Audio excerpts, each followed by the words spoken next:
Жерге 25 белгілеп алады. Айқастырып қиятын боламыз. Арты 25 болады. 19 см түсіресіз міндетті түрде. Белгілеп қоясыздар жоғары жағы. Екіге бөлсеңіз 4,5 болады. 4,5 ішіне кіріп, мынеге біріктіресіз.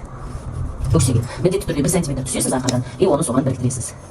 10 см белгілеп, 10 см белгілеп, 13 см түсетін боласыз. 13 см. Екі жарымды 1,25-тен белгілеп, екі жарымды выточка шұқырлығына кіргізесіз.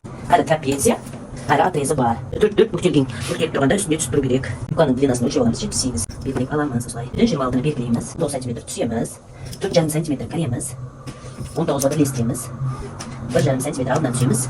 Алдына біріктіреміз, бірлестіретін боламыз.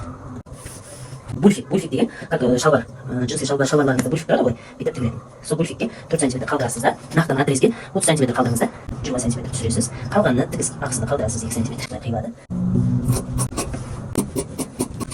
Мынау мына жағына пісіресіз. Артын кесе алайық. Мына жерден юбканың белдігін алатын боламыз.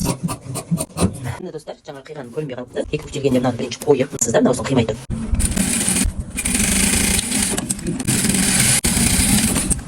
Боковой бірлестік. Қанша запас қалдырасыз, қанша запаспен тігесіз.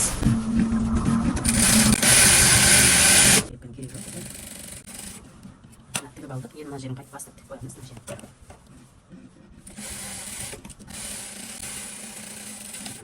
Ал үстінде тұру керек, сол қолдың үстінде тұру керек. Енді бұны қалай тігеміз? Замокты бағаға қоямыз да, замокты тігіп аламыз. Замокты қатты түсірмеймін, темірі неге тиіп қалмау үшін,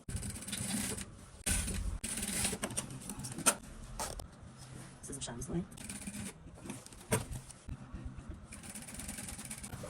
Тігіп болдым.